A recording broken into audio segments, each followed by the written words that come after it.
ya ini musibah dimana ya semua juga tidak ada yang mau ya terinfeksi COVID gitu ya.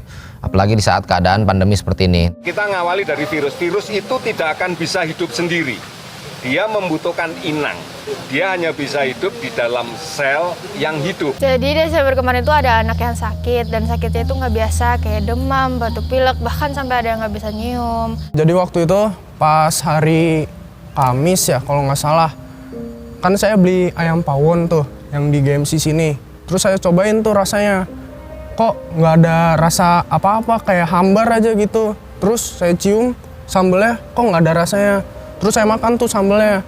Pas dimakan, kok di sini cuma ada rasa anget-angetnya doang. Oh mungkin ini bukan gejala apa-apa lah ya, cuman sakit awal. Betapa beragamnya penyakit COVID, apalagi dari berita-berita yang silih berganti. Misalkan si artis A kena COVID, gejalanya ini, wah heboh langsung. Si B kena COVID, gejalanya seperti ini, heboh langsung gitu. Jadi sebenarnya untuk gejalanya sendiri berbagai macam. Jadi jangan berpatokan terhadap gejala. Tapi di sini kita lebih waspada terhadap apa aktivitas sehari-hari yang kita lakukan. Loh, maksudnya gimana? Maksudnya seperti ini. Misalkan kalian merasa diri kalian ini mobile atau keluar rumah terus, banyak bertemu dengan banyak orang gitu, banyak kumpul-kumpul, apalagi bertemu banyak orang ini di tempat-tempat yang rawan. Pertama kaget kamu kemana aja sih bisa covid gitu. Makanya kamu tuh kalau dia ngomongin orang tua dengar, kamu ngapain aja bisa sampai covid. Terus sekarang kamu gimana, sakit apa enggak?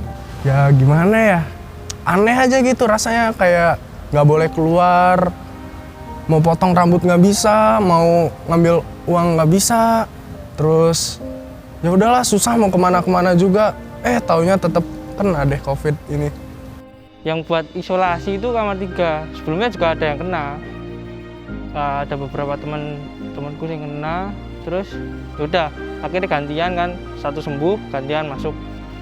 Kebetulan waktu itu saya yang kena. Terus yaudah di sana isolasi. Itu tuh jangka waktu demam tuh cuma sehari. Tak kirain ya udah biasa aja kan, sembuh. Terus paginya saya makan nasi, nah itu kok nggak ada rasanya. Nah terus teman saya juga ada yang bilang kalau misalnya gejala COVID itu nggak bisa ngerasain, terus tenggorokannya sakit sama pokoknya nggak bisa mencium gitulah. Jadi ini hari Senin tanggal 14 Desember, kemarin gue udah buat wawancara sama yang COVID dan hari ini hasilnya udah keluar dan gue positif. Kalau gue sehat-sehat aja, jadi dari kamar gue itu 5 orang yang sakit, 4-nya positif. Jadi sekarang kita akan wawancara sama beberapa orang yang kena COVID. Bang, gimana bang rasanya kena COVID bang?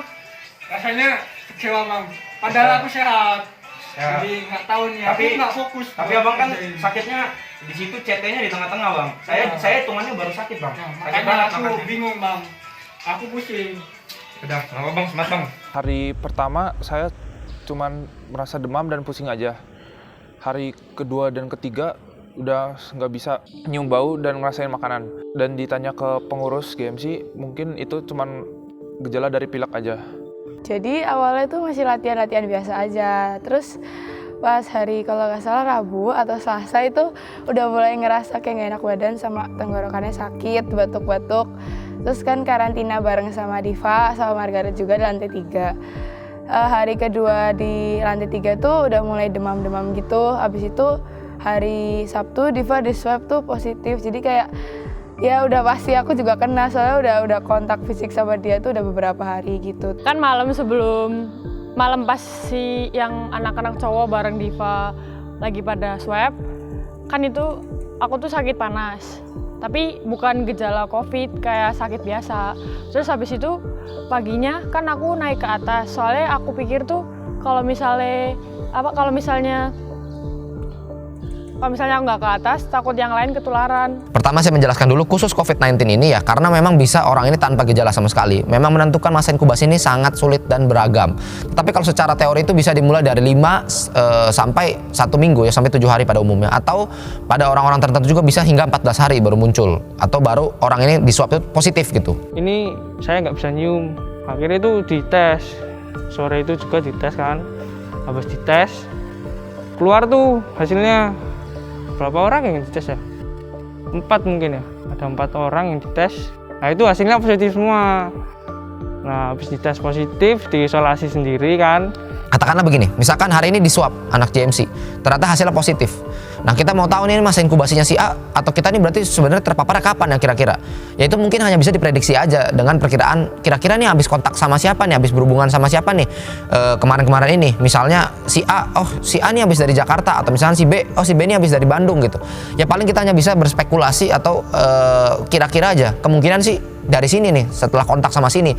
Pas paginya kan kita swab. Pas swab tuh ditelepon sama Kak Jenggi kayak, loh kamu kok ke atas, harusnya kamu di kamar sini aja, kamu kan kalau ke atas sudah pasti nanti ketular sama yang lain, soalnya mereka udah kontak sama Diva, sedangkan Diva kan udah positif. Terus akhirnya kan pas swab sebenarnya udah ada rasa kayak, aduh sini kayak nggak mungkin positif kan, soalnya Sisil juga enggak.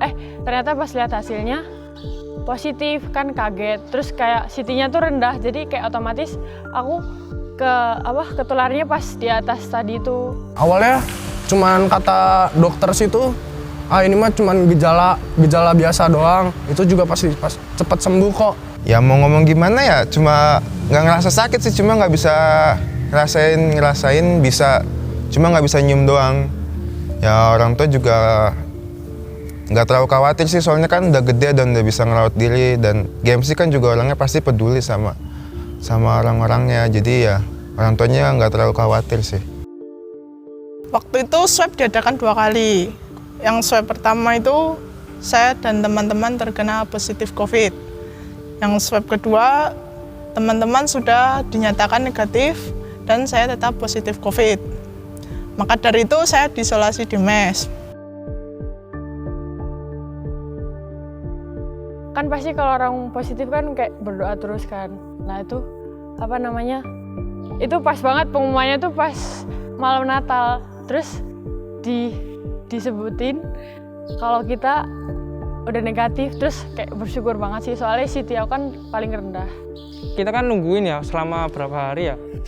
Misalnya hari ini di swab, berarti kita tuh nungguin 3 hari kan. 3 hari itu hari pertama, loh ini kok nggak datang, maksudnya nggak keluar nih hasilnya nih. Terus hari kedua sama nih, waduh gimana ya, aku negatif atau positif ya. Hari ketiga juga. Terus kalau nggak salah itu hari ketiga siang, kalau nggak hari keempat siang itu akhirnya udah dikasih tahu nih ada yang negatif, kebanyakan negatif. Nah itu langsung siap-siap pulang. Nah kan udah waktu dikasih tahu negatif semua, ya udah langsung, woi seneng.